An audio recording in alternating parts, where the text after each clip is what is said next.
اس نے اپنے آدمیوں کو رات کو ہی فون کر دیا تھا۔ جس جگہ اس کے آدمی موجود تھے انہیں اپنے پروگرام سے آگاہ کرنے کے بعد وہ مراد احمد کے گھر کی طرف چل پڑا تھا۔ اب محض اس کے ایک اشارے کی ضرورت تھی۔ اظہر خان نے مرزا فاضلی سے ساری بات کر لی تھی۔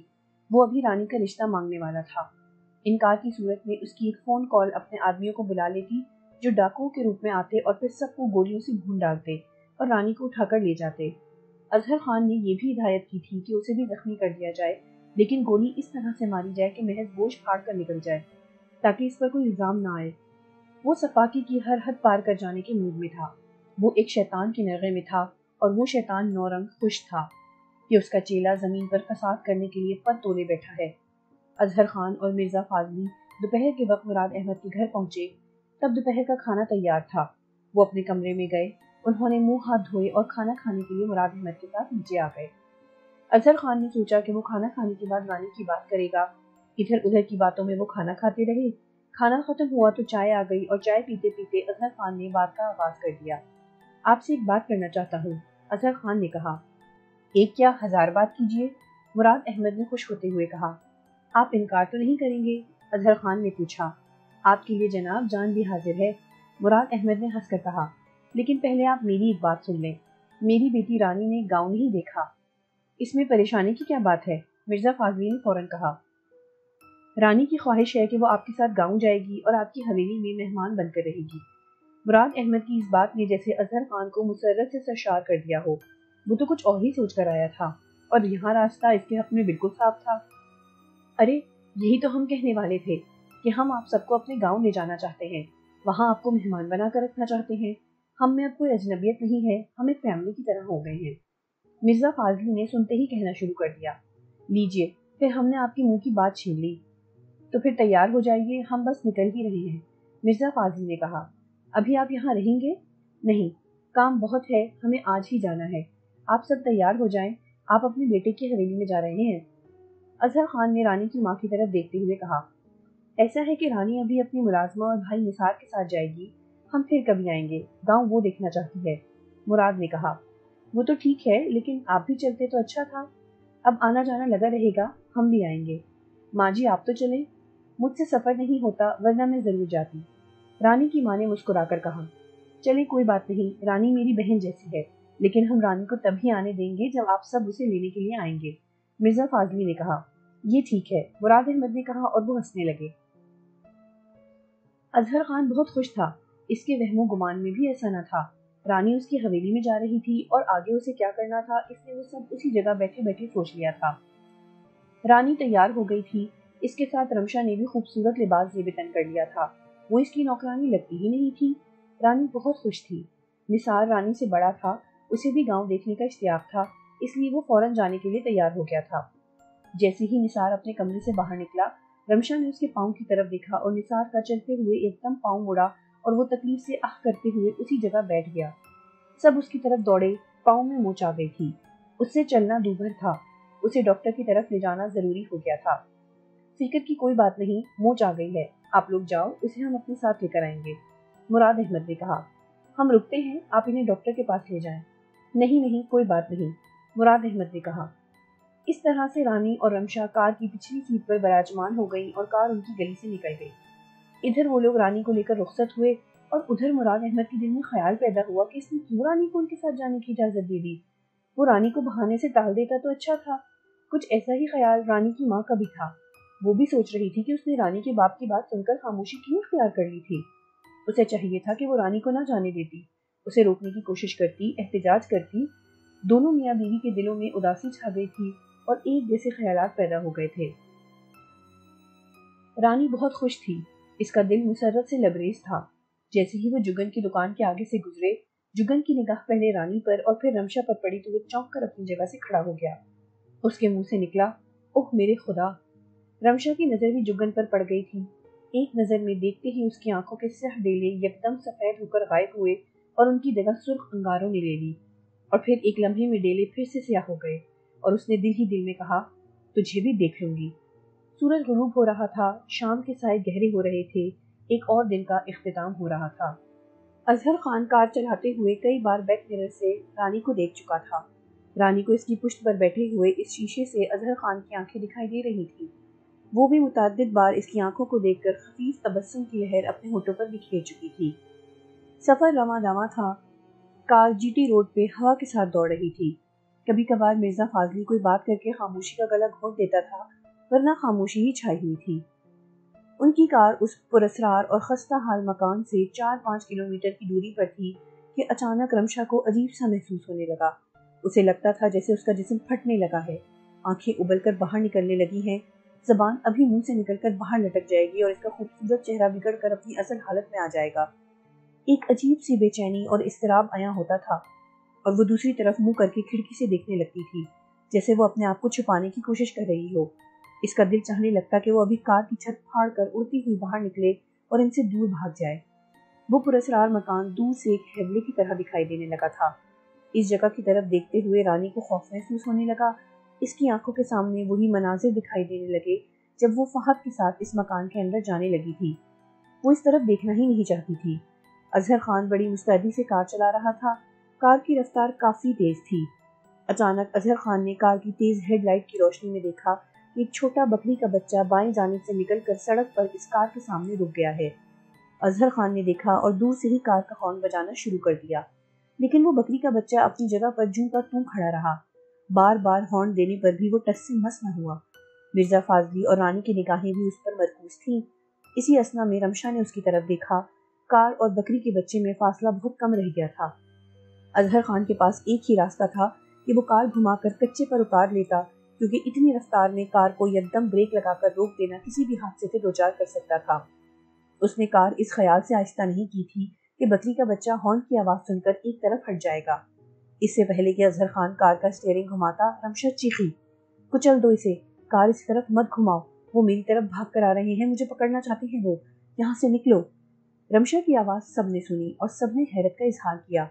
اس کی بات کو کوئی سمجھ نہیں سکا تھا، سب ابہام کا شکار تھے، اور اظہر خان کے لیے کوئی چارہ نہ تھا، وہ کوئی اور فیصلہ کرنے کی پوزیشن میں نہ تھا۔ اظہر خان نے کار گھما دی اور کار تیزی سے کچے پر اتر گئی۔ کار رفتار میں تھی، کچے سے اترتے ہی وہ تیزی سے بے قابو ہو کر اس مکان کی طرف بڑھنے لگی۔ گڑھوں اور جھاڑیوں پر جاتی ہوئی کار بری طرح سے ہچکولے کھا رہی تھی۔ اظہر خان کار روکنا چاہتا تھا، لیکن لگتا تھا جیسے کار کو کوئی دھکیلتا ہوا اس مکان کی طرف لے جا رہا ہے۔ اظہر خان نے بمشکل کار روکی۔ کار اور اس مکان میں 400 فٹ کا فاصلہ رہ گیا تھا۔ اظہر خان کار سے باہر نکلا اور اس جانب دیکھا جہاں وہ بکری کا بچہ کھڑا تھا، لیکن وہاں کچھ بھی نہ تھا۔ اندھیرے میں وہ کہیں دکھائی نہیں دے رہا تھا۔ دائیں بائیں سے اکا دکا گاڑی گزرتی تو سڑک پر روشنی ہو جاتی تھی۔ رانی خوفزدہ نگاہوں سے کبھی اس مکان کی طرف اور کبھی اظہر خان کی طرف دیکھ رہی تھی۔ مرزا فاضلی تو اپنی جگہ دبکا بیٹھا تھا۔ ان سب کی نگاہوں سے بچی ہوئی رمشا اپنی جگہ پر جھکی ہوئی تھی۔ اسے دیکھ کر کوئی بھی یہ سوچ سکتا تھا کہ رمشا نے ایسا خوف سے یا گھبرا کر کیا ہے، وہ ڈر گئی ہے اور باہر کیا ہو رہا ہے، کیا ہوا ہے، وہ دیکھنا ہی نہیں چاہتی ہے۔ لیکن ایسا نہیں تھا۔ رمشا کسی اندیکھی طاقت کی گرفت میں تھی۔ اس نے رمشا کو دبوچا ہوا تھا، وہ بری طرح سے دبی ہوئی تھی۔ رمشا اپنے آپ کو اس پراسرار طاقت سے چھڑانے کے لیے کوششیں کر رہی تھی، لیکن وہ اس سے زیادہ طاقتور تھا۔ رمشا محض زور لگا رہی تھی، لیکن اس کا سارا جسم کوئی بھی حرکت کرنے کے لیے معذور تھا۔ یوں لگتا تھا جیسے اس کا سارا جسم مفلوج ہو گیا ہے، وہ اب حرکت نہیں کرے گا۔ وہ بکری کا بچہ کہاں گیا؟ اظہر خان نے متلاشی نگاہوں سے ادھر ادھر دیکھتے ہوئے بولا۔ مرزا فاضلی بھی کار سے نکل گیا اور اس سمت دیکھنے لگا۔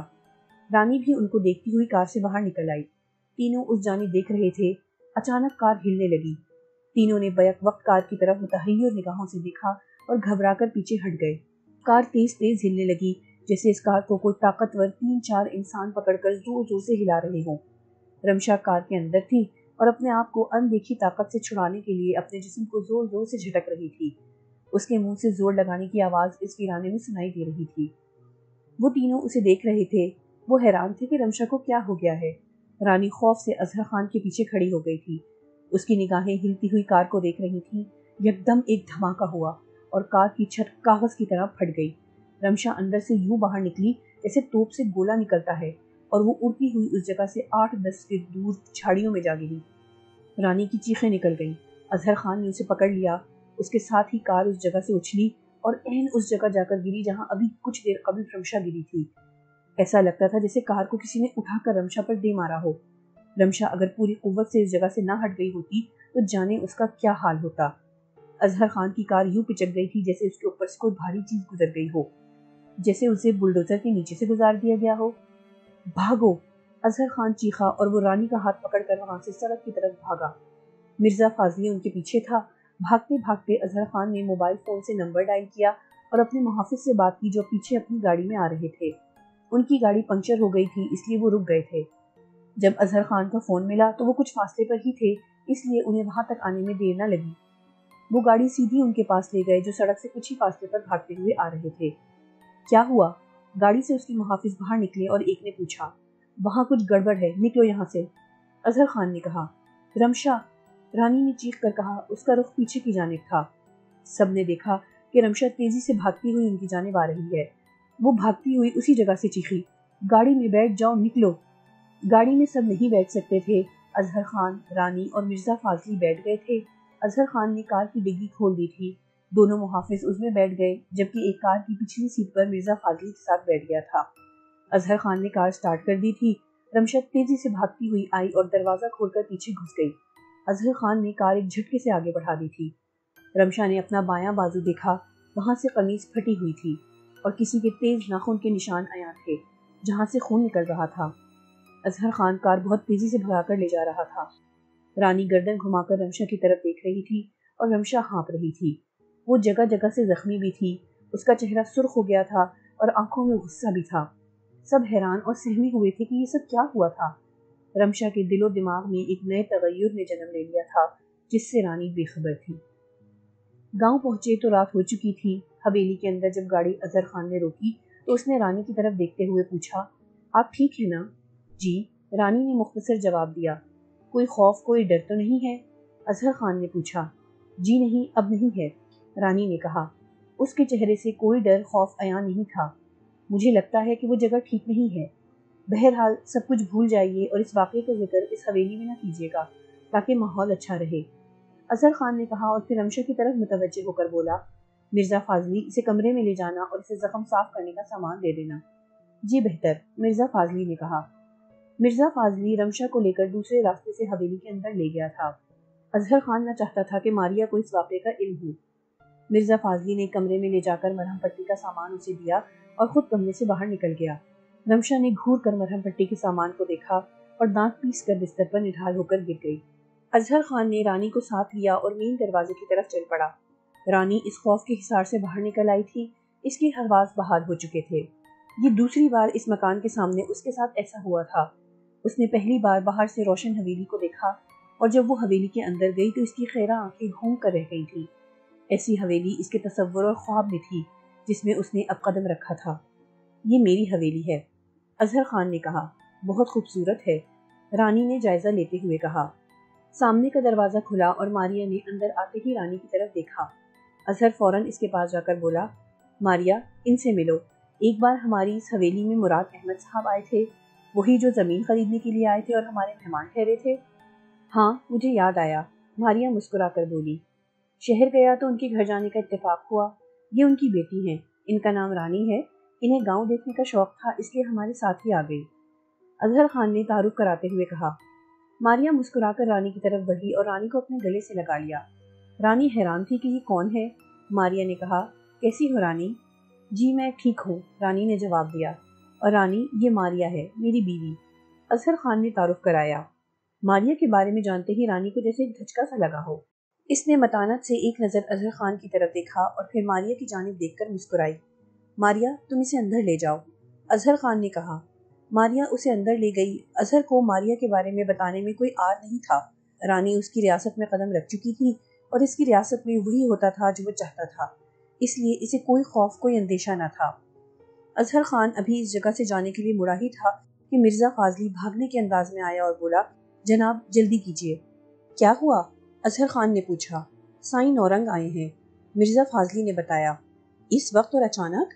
اظہر خان نے حیرت کا اظہار کیا اور اس کے ساتھ چل پڑا۔ باہر ایک بڑی پجیروں سے نورنگ اپنی بھیانک صورت کے ساتھ باہر نکل رہا تھا۔ اظہر خان تیزی سے اس کی طرف بڑھا۔ اس کے پاس جاتے ہی اس نے اس کا ہاتھ تھام لیا۔ اس کا ہاتھ سیاہ اور ہڈیوں کا ڈھانچہ تھا۔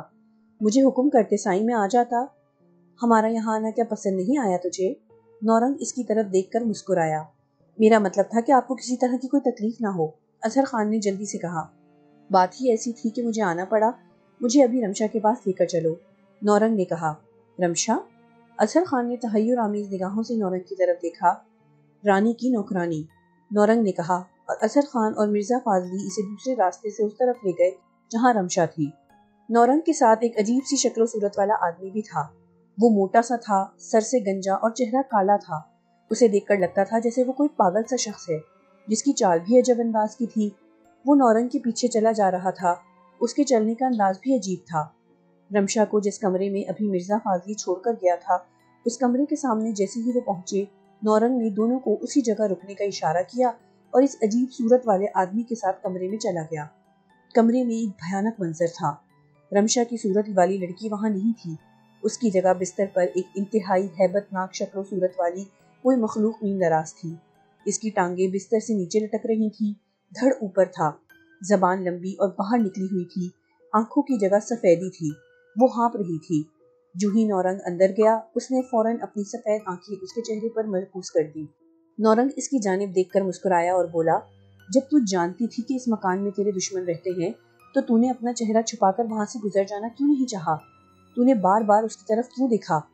میں کسی کو نہیں چھوڑوں گی، اس کے منہ سے غرانے والی آواز نکلی۔ تم نے بھی میرے ساتھ دھوکہ کیا ہے، تم بھی میرے دشمن ہو۔ اب میں تجھے کسی قابل چھوڑوں گا تو کچھ کرے گی؟ نورنگ نے کہا، تجھے میں نے جتنا استعمال کرنا تھا کر لیا، تجھ پر بھی میں نے اپنی نگرانی رکھی تھی، اس لیے اب جیسے ہی تیرے دل و دماغ میں یہ سوچ پیدا ہوئی کہ تو مجھے، رانی کو، اظہر خان اور میرے تمام خاص آدمیوں کو نہیں چھوڑے گی، مجھے کمزور کرنے کی کوشش کرے گی، تجھے میں قابو میں کرنے کے لیے آ گیا ہوں۔ تم بھی میرے دشمن ہو، تمہیں بھی میں مار ڈالوں گی، رانی کا میں خون چوس لوں گی، اس نے سیخ پا ہو کر کہا اور اٹھنے کی کوشش کی۔ تیری بربادی اور تباہی کا سامان کھڑا کر دوں گی۔ تو نے پھر سرکشی کی ہے، نورنگ نے کہا اور اس کی گردن اپنے ہاتھ میں پکڑ لی۔ اس نے اپنے آپ کو چھڑانے کی کوشش کی اور پھر یکدم وہ غائب ہو گئی، اور دوسرے ہی لمحے جب وہ دوبارہ دکھائی دی تو نورنگ کے ہاتھ میں ایک سیاہ بلی کی گردن تھی۔ نورنگ ہنسا، اب تو اس روپ میں رہے گی، میری مقرر کی ہوئی حد بندی میں، پھر تو کچھ نہیں کر پائے گی۔ نورنگ نے وہ بلی اس عجیب شکل والے آدمی کی طرف بڑھا دی اور بولا، یہ بھاگنے نہ پائے، اس کی ابھی حد بندی مقرر نہیں ہوئی ہے، اگر یہ بھاگ گئی تو اسے قابو کرنا بہت مشکل ہو جائے گا، مضبوطی سے پکڑنا سرکش ہے۔ اس عجیب صورت والے آدمی نے بلی کی گردن اپنے ایک ہاتھ سے مضبوطی سے پکڑی اور دوسرے ہاتھ سے پکڑ کر اپنے سینے سے لگایا ہوا تھا۔ دونوں کمرے سے باہر نکلے تو اظہر خان سیاہ بلی کو دیکھ کر چونکا۔ اس سے بھی زیادہ حیرت اسے اس بات پر ہوئی تھی کہ مکمل سیاہ بلی کی آنکھیں بالکل سفید رنگ کی تھی، ان میں کوئی ڈیلا نہیں تھا، کالے رنگ کا ایک خفیف نشان بھی دکھائی نہیں دے رہا تھا۔ میں اسے لے جا رہا ہوں، رانی کے ساتھ تیرے لیے اسے رکھا تھا تاکہ رانی کی سوچ کہیں اور نہ بھٹکے۔ رانی کو اس کے حصار میں دیا ہوا تھا اور یہ میری گرفت میں تھی۔ اس نے کئی بار سرکشی کرنے کی کوشش کی تھی، میں اسے قابو کر لیا کرتا تھا، لیکن اب یہ ہاتھ سے نکلنے ہی والی تھی، اور اگر میں اس وقت نہ آتا تو اس حویلی میں کچھ نہ بچتا۔ نورنگ نے کہا، یہ ایسی تباہی مچاتی کہ سب کچھ تباہ ہو جاتا۔ یہ وہ ہے؟ اظہر خان نے سیاہ بلی کی طرف دیکھتے ہوئے کہا، جس کی آنکھیں بالکل سفید تھیں، بالکل سفید، چمکتی ہوئی۔ ہاں، یہ رمشا ہے، لیکن میری قابو کی ہوئی چڑیل ہے یہ۔ جو واقعہ ابھی ہوا اسے بھول جاؤ، رانی کو تم حویلی میں لے آئے ہو، اب اسے شادی کرنا تمہارے لیے مشکل نہیں ہے، جتنی جلدی ہو سکے اسے اپنا لو، راستے صاف ہیں۔ نورنگ نے کہا اور جانے کے لیے چل پڑا، اور اس کے آگے رمشا کا کوئی بھی بہانہ کر دینا۔ کچھ کھا پی لیں، اظہر نے کہا، ابھی وقت نہیں آیا، نورنگ نے چلتے چلتے کہا۔ وہ اپنی پجیروں میں بیٹھا اور حویلی سے باہر نکل گیا۔ نورنگ کی پجیروں اس گاؤں سے باہر نکل گئی تھی۔ اچانک اس عجیب شکل والے آدمی کو ایک جھٹکا سا لگا۔ سیاہ بلی نے اپنے آپ کو چھڑانے کے لیے ایسا کیا تھا اور وہ کامیاب بھی ہو گئی تھی۔ دوسرے ہی لمحے پجیروں کے دروازے کا شیشہ ایک چھناکے سے ٹوٹا، سیاہ بلی نے باہر جست لگائی اور سڑک عبور کر کے میدان میں بھاگ کھڑی ہوئی۔ نورنگ کے کہنے پر فوراً پجیروں روکی گئی۔ نورنگ نے پریشان ہو کر اس عجیب صورت والے آدمی کو غصے سے حکم دیا، پکڑو اسے، یہ بھاگنے نہ پائے ورنہ ہمارے لیے تباہی کڑی کر دے گی، رانی کا خون پی جائے گی اور اظہر خان کو۔ نورنگ نے اتنا کہا، وہ عجیب صورت والا آدمی پجیروں سے باہر نکلا اور بلی کے پیچھے بھاگنے کے لیے جیسے ہی اس نے سڑک عبور کرنی چاہی، ایک تیز رفتار کار آئی اور پوری قوت سے اس عجیب شکل والے آدمی کے ساتھ ٹکرائی۔ وہ آدمی کار سے ٹکراتے ہی تحلیل ہوا، کار فراٹے سے گزر گئی۔ کار چلانے والا خوفزدہ ہو گیا کہ یہ کیسے ہو گیا۔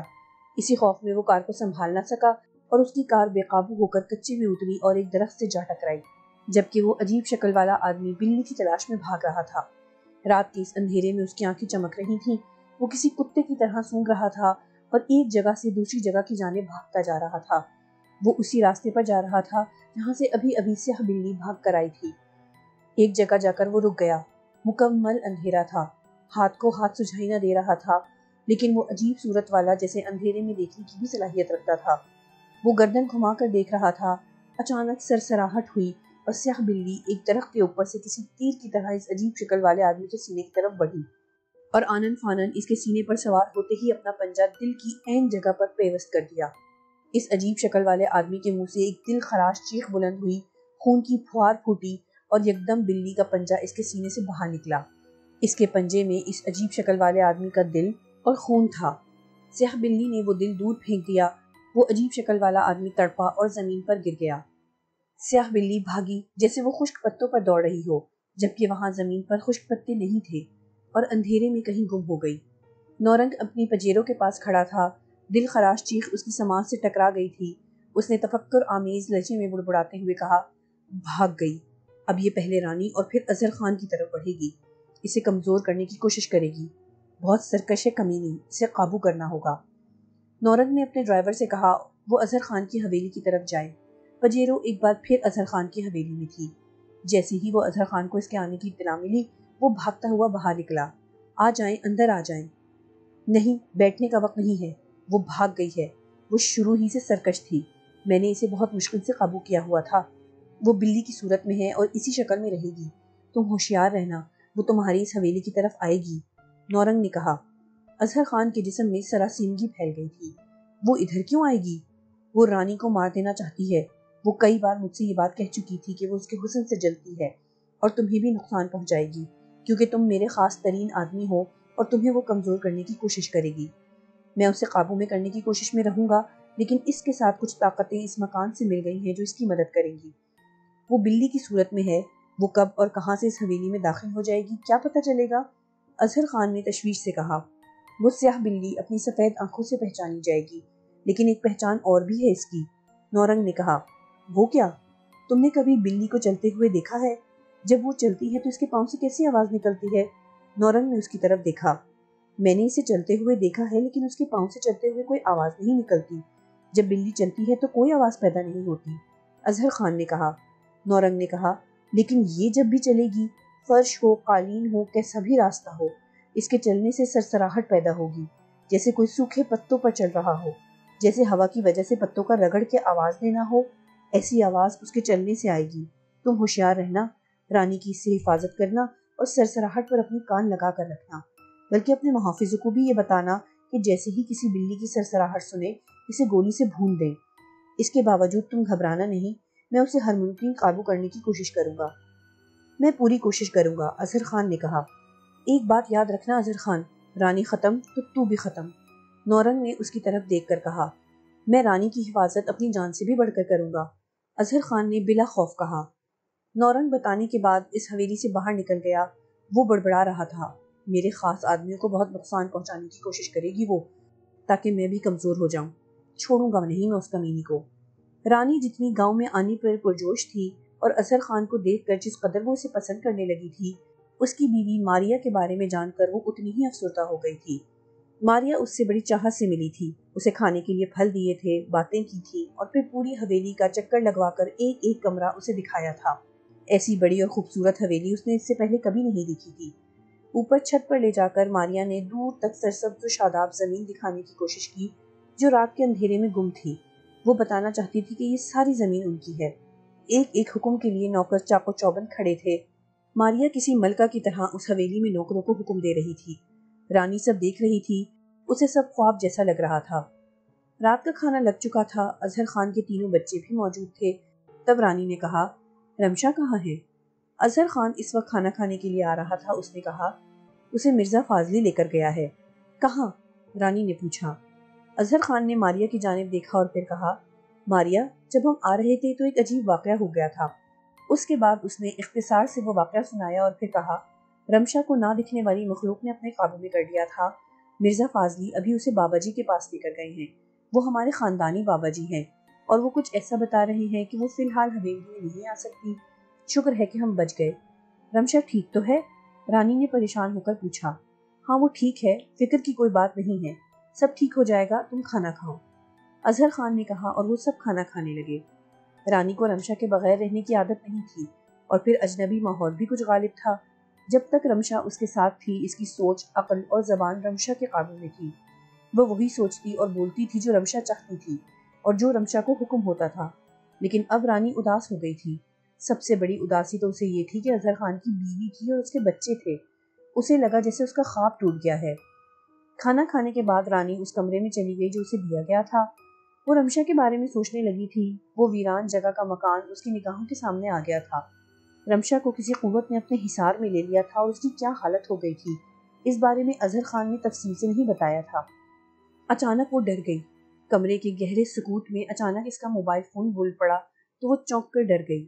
فون فہد نے کیا تھا۔ کچھ دیر تک رانی اسکرین کی طرف دیکھتی رہی اور پھر اس نے فون آن کر دیا۔ ہیلو رانی، فہد کی آواز ابھری۔ ہاں بولو فہد، تم سے بات کرنے کے لیے دل چاہ رہا تھا، کیا کر رہی ہو؟ فہد بڑے رومانوی موڈ میں تھا۔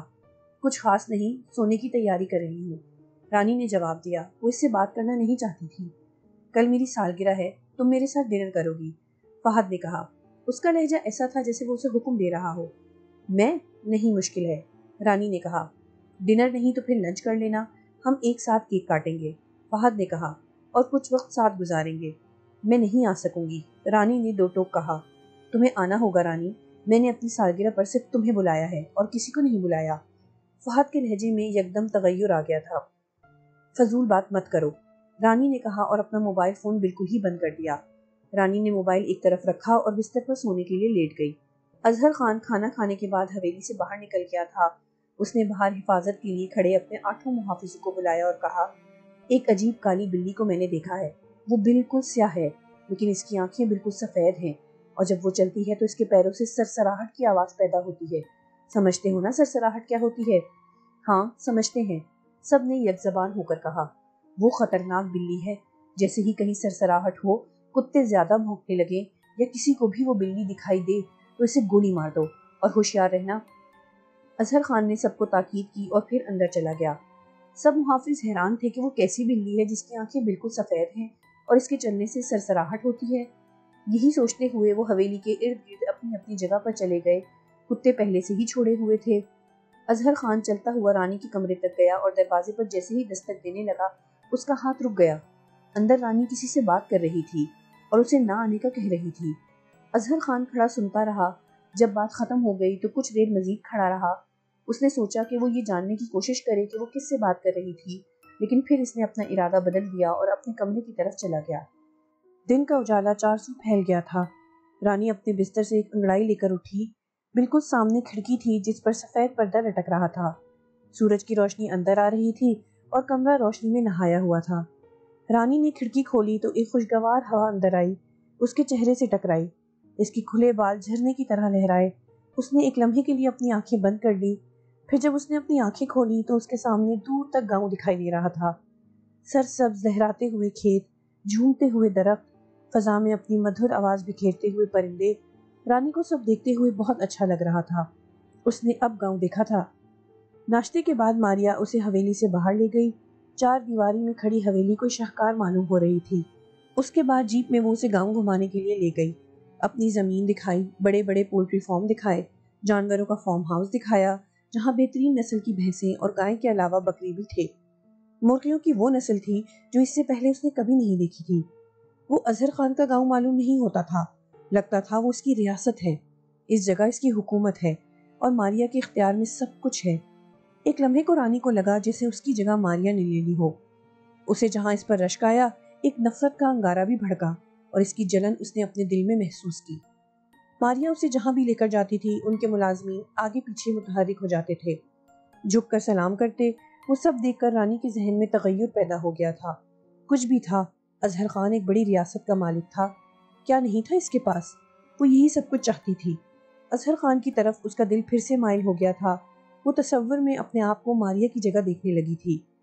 دوپہر کا کھانے کا اہتمام ایک ایسی کھلی فضا میں تھا کہ رانی اس جگہ کو بار بار دیکھ رہی تھی۔ اظہر خان بھی وہاں آ گیا تھا۔ تینوں نے مل کر کھانا کھایا، باتیں ہوئی، رانی بھی ہنسی۔ اظہر خان سے کئی بار آنکھیں چار ہوئی تھی۔ وہ اچھا بولتا تھا، اس کی شکل و صورت ایسی تھی کہ وہ شہزادہ لگتا تھا۔ رانی جب بھی اس کی طرف دیکھتی تھی اس کا دل جیسے اس کے اختیار میں نہیں رہتا تھا۔ بچوں کے اسکول سے آنے کا وقت ہو گیا ہے۔ ماریا جانے کے لیے اٹھی تو رانی نے کہا کہ وہ بھی ابھی کچھ دیر اور یہاں رہنا چاہتی ہے۔ ماریا نے ایک نگاہ رانی کی طرف دیکھا اور پھر مسکرا کر اظہر خان سے بولی، اور تم؟ میں جا رہا ہوں، مجھے کام ہے۔ رانی کے پاس ماسی رہے گی، اور جب یہ چاہے گی حویلی واپس ڈرائیور چھوڑ دے گا۔ یہاں محافظ بھی ہے، ڈرنے کی بات نہیں ہے، اظہر خان نے کہا اور اپنی جیپ کی طرف چل پڑا۔ ماریا بھی کار میں بیٹھی اور چلی گئی۔ رانی اکیلی ہی وہاں بیٹھی رہ گئی۔ نوکر دائیں بائیں کام میں لگے تھے۔ رانی کا موبائل بند حویلی میں ہی تھا۔ اس کی ماں اور باپ بار بار اس سے رابطہ کرنے کی کوشش کر رہے تھے، لیکن موبائل بند تھا، جبکہ رانی اس سے بے خبر تھی، جبکہ فہد کی تو انگلی ہی اس کا نمبر دبانے پر لگی ہوئی تھی۔ جب بھی وہ بند موبائل کی آواز سنتا، اس کا غصہ آسمان سے باتیں کرنے لگتا تھا۔ جنون آتش فشاں بن رہا تھا، سانس پھول جاتی تھی۔ رانی اپنے خیالوں میں مخمور تھی کہ اچانک اظہر خان کی جیپ واپس آئی۔ وہ جیپ سے اتر کر رانی کی طرف آنے لگا۔ رانی نے اسے دیکھا اور ہلکی سی مسکراہٹ اس کے ہونٹوں پر عیاں ہوئی اور دوسرے ہی لمحے مسکراہٹ معدوم ہو گئی۔ میں نے سوچا کہ ہم میں سے ایک کو تمہارے پاس ضرور ہونا چاہیے۔ ماریا تو چلی گئی، اس لیے میں آ گیا ہوں، اظہر خان نے کہا اور پاس ہی کرسی پر بیٹھ گیا۔ مجھے لگتا تھا کہ آپ واپس آئیں گے، رانی نے مسکرا کر کہا۔ پھر تو آپ کو بہت اچھا لگا تھا، اظہر خان کہہ کر ہنسا۔ رانی نے اس کی طرف دیکھا اور کہا، میں ابھی اور گاؤں دیکھنا چاہتی ہوں، مجھے گاؤں دکھائیں گے آپ؟ ایک بات کہوں رانی، اظہر خان نے اس کی طرف دیکھتے ہوئے کہا۔ جی کہیں۔ رانی نے پہلی بار اس کی آنکھوں میں دیکھ کر اپنی نگاہیں وہاں سے ہٹائی نہیں تھی۔ تم روز روز تھوڑا تھوڑا گاؤں کر کے کیوں نہیں دیکھتی؟ اظہر خان نے متانت سے کہا۔ وہ کیسے؟ میں بات گھما کر کرنے کا عادی نہیں ہوں۔ بات گھمانے کا مطلب ہے وقت ضائع کرنا۔ جب بات گھماتے گھماتے اسی جگہ آنا ہے تو پھر بات اسی جگہ سے شروع کیوں نہ کی جائے؟ اظہر خان نے کہا۔ آپ ٹھیک کہہ رہے ہیں، رانی نے اس سے اتفاق کرتے ہوئے کہا۔ رانی، یہ گاؤں، اس گاؤں کی زمین، جائیداد، پیسہ، سب کچھ کا میں اکیلا مالک ہوں، بالکل اکیلا۔ تم زمین جائیداد کو کسی مہمان کی حیثیت سے مت دیکھو، مالکن بن کر دیکھو، اظہر خان نے کہا۔ رانی نادان نہیں تھی کہ وہ اس کی بات کا مطلب نہ سمجھتی۔ وہ دل ہی دل میں مسکرائی اور اس نے پوچھا، میں آپ کا مطلب نہیں سمجھی۔ میں نے تمہیں دیکھا اور تم میں کھو گیا۔ تم مجھے پہلے نہیں ملی، ورنہ خیر، تم مجھ سے شادی کر لو، اظہر نے بلا تامل کہا۔ رانی نے اس کی طرف متانت سے دیکھا اور پھر مسکرا کر بولی، ماریا کی حویلی میں اس کی سوکن مر کر چلی آؤں؟ شہر لاہور کے علاقے ڈیفینس میں میرا ایک بنگلہ ہے، وہاں کسی رانی کی طرح رہو، اظہر خان نے پیشکش کی۔ رانی اپنی جگہ سے اٹھی اور ایک طرف مور کے جوڑے کو بھاگتے ہوئے دیکھنے لگی۔ اس نے سوچا کہ قسمت سامنے کھڑی ہے۔ اس کی ماں ایک ڈاکٹر کا رشتہ اس کے لیے تلاش کیے بیٹھی ہے، جو چند ہزار روپے ماہانہ کماتا ہے۔ اس کا انکار کرے گی تو ویسا ہی کوئی اور رشتہ ماں تلاش کر کے لے آئے گی، جبکہ اس کی خواب کی تعبیر سامنے تھی۔ اس نے کہا، لیکن میرا خواب یہ سب کچھ ہے۔ تو یہاں رہو، اس حویلی میں، اس زمین پر، جائیداد پر تم راج کرو، میں تمہیں کسی رانی کی طرح رکھوں گا، اظہر خان نے جلدی سے کہا۔ ماریا مجھے راج کرنے دے گی؟ رانی نے کہا۔ ماریا الگ حویلی میں رہے گی، اظہر خان نے کہا۔ تم جہاں رہنا چاہو رہ سکتی ہو، سب کچھ تمہارا ہوگا۔ رانی نے کچھ خاموشی کے بعد کہا، ایک نیام میں دو تلواریں رکھنے کی بجائے میں چاہوں گی کہ ایک تلوار کو توڑ کر دوسری کو رکھنے کے لیے اس کو جگہ دی جائے تو زیادہ اچھا ہے، رانی نے کہا اور ڈرائیور کی طرف چلی گئی جو کار کے پاس کھڑا تھا۔ اس نے حویلی جانے کے لیے کہا اور کار کی پچھلی سیٹ پر بیٹھ گئی۔ ڈرائیور کار چلاتا ہوا اس جگہ سے باہر لے گیا۔ اظہر خان اسی جگہ سے اسے جاتا ہوا بھی دیکھ رہا تھا اور سوچ بھی رہا تھا۔